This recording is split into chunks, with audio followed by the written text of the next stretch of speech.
So we continue in chapter 39. Chapter 39, speaking about kavanah, intent, lishma. The intent is about a connection, to illuminate the act with intent. So we spoke about previously that the greatest intent is transcending the human condition and not intending to understand so you could feel, or just to have an instinctual, natural feeling that comes from the soul, the Ava Misoteris, the hidden love that the soul has, that is instinctual, and you just merely have to reveal it. But there's a lofty capacity that great righteous people have, and that is that they are completely what we call a Merkava, a chariot, which refers to the Merkava, the chariot of Ezekiel.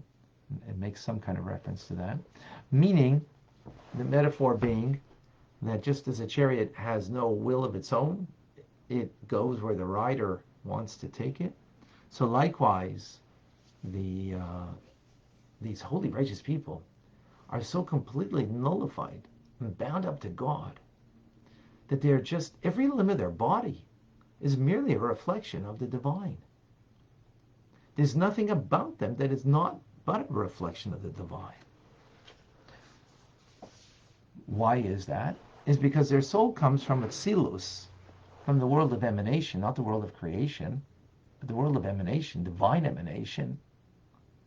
So the Alter Rebbe continues with this idea and says, but someone whose soul is got a limited capacity for such a perfect divine service, Avodah Tama as it's called, this level of a chariot, as we said, Merkava.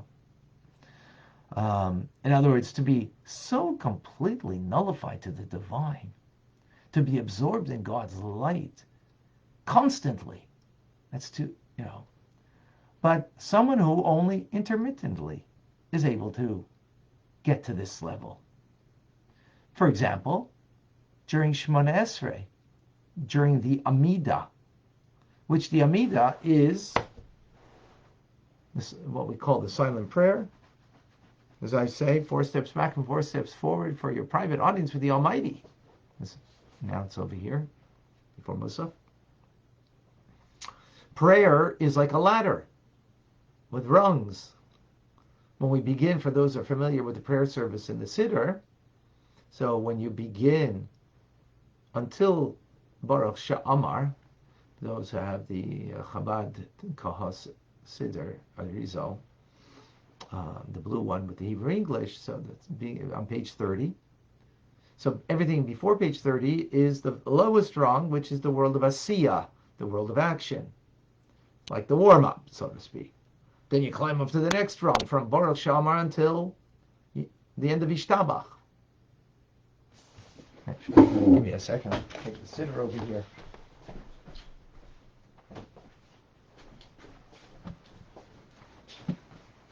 I'm talking about this Siddur, which is what I suggest. Well, any Siddur you want is good. I mean, I don't know, most likely. But strongly suggest this one. It's for many reasons. So, until Baruch Hu, which is on page 39, until that is the level of Yitzira, the world of divine emotion. So we're touching our inherent love, the emotions of that inherent love and awe of God during all the Halalukas, Ashrei, and Kol Neshama, Tahal, Yudke, until Ishtabach, and then from the blessings of the Shema, including the Shema, until the Amidah is the next rung, the rung of Bria, the world of Bria, the world of creation, world of divine intellect. That's why Shema means, hear, O Israel, listen, absorb this understanding of the oneness of God. And then from there, via Hafta, you should come to love God. with all your heart, with all your soul. In other words, from the mind to those are the rungs. And then finally we come to the Amidah, page 45. Right?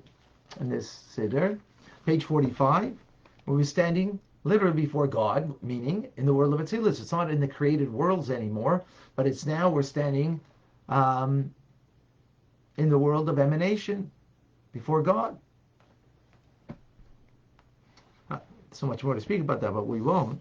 So the point over here the Alter Rebbe is making is that that the person who cannot be so nullified at all times like great lofty souls, well, at least when it comes to the Amidah, there could be that kind of nullification, especially when you're bowing the 4 designated times in the prayer that you bow, because bowing is the concept of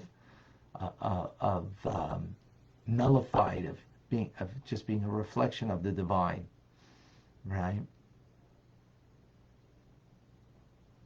So at least at that time, gives us an opportunity that we can reflect and be on such a divine level. Meaning like a chariot.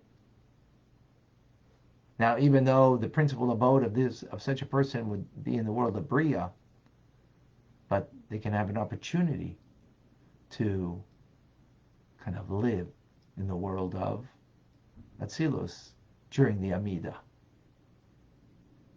We all have that opportunity, right? Even then it's difficult because to be so concentrated during our Amidah on such a level that we're just feeling absorbed or just sensing being absorbed in the divine of Hashem.